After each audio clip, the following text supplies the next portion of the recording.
Iran की नौसेना ने यूएई के पास इजराइल से जुड़े एक जहाज पर कब्जा कर लिया है। ईरानी कमांडोज हेलीकॉप्टर से इस जहाज पर पहुंचे और उसे अपने कब्जे में ले लिया। मैं एक बात पूछना चाहता हूं, जो तुमने काम करा है, मैं ईरानियों से पूछ रहा हूं, वो सोमालियन पायरेट से अलग कैसे? एक बात बताओ, how is it different from Somalian pirates? तुम जिस एरिया में हो वहां पे मार्कोस भी हैं। ईरान ने एक इस्राएली जहाज कैप्चर कर लिया है जिसमें 17 इंडियन भी मौजूद हैं।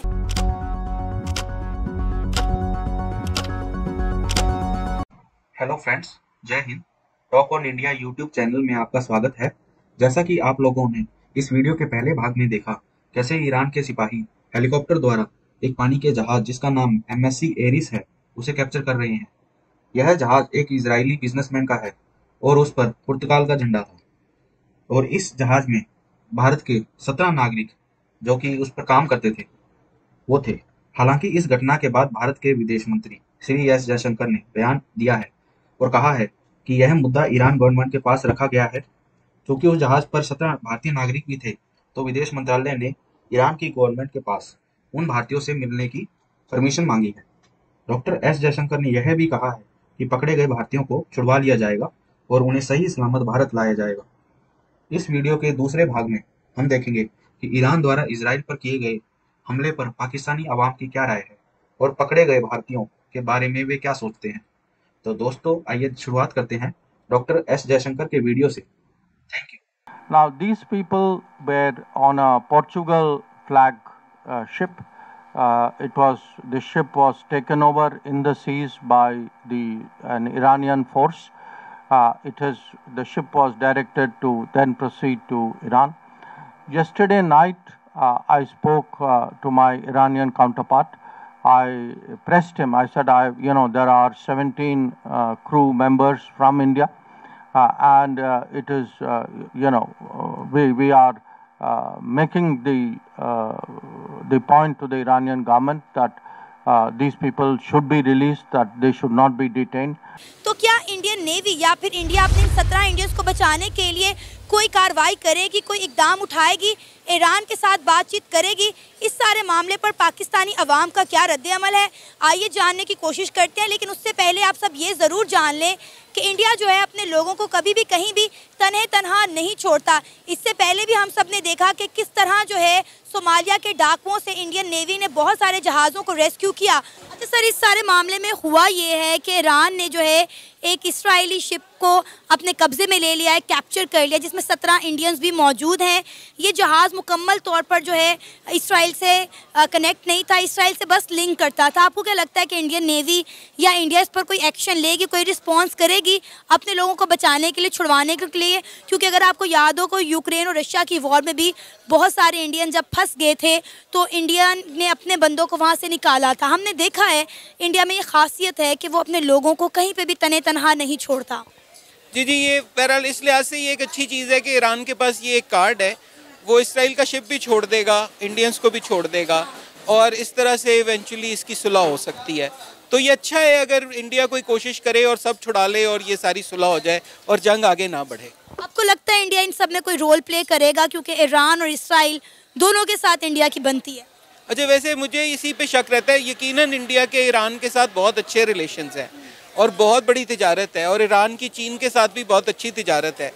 तो अगर ईरानी अकल करें तो इस इवेंट से अपने आप को हीरो बनाने के बाद अगले इवेंट पे ना जाएं और इंडिया की मदद से इस सारे को डी एस्केलेट करके ख़त्म कर दें। इंडिया का रोल हो सकता है अमन कराने में।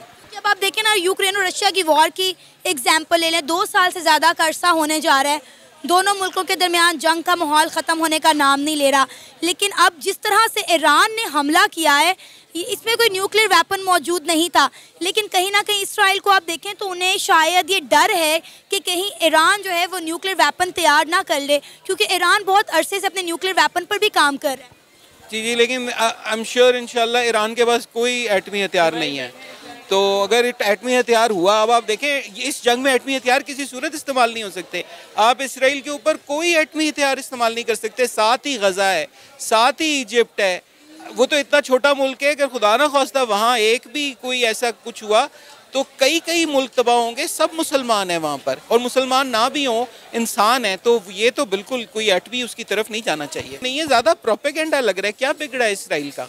कुछ भी नहीं। और ये शिप भी छोड़ देंगे तो ये सब खत्म हो जाएगा, कुछ नहीं होगा। मेरा ख्याल है कि ये कोई और चीज़ है, इवेंट है। ईरानियों को शायद ऐसा नहीं करना चाहिए था। ये कोई भरपूर जवाब नहीं है।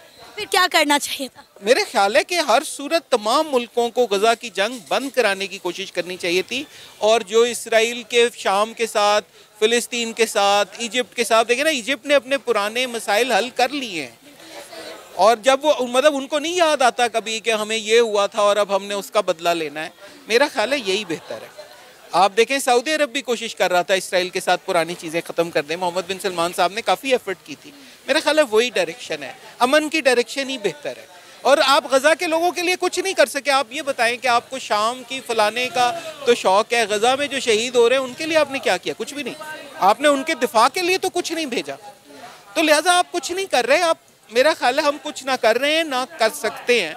हमें तो इसी पे करना चाहिए, अमन हो जाए। गजा ने मदद मांगी थी पाकिस्तान से, लेकिन पाकिस्तान ने इसका कोई जवाब भी नहीं दिया।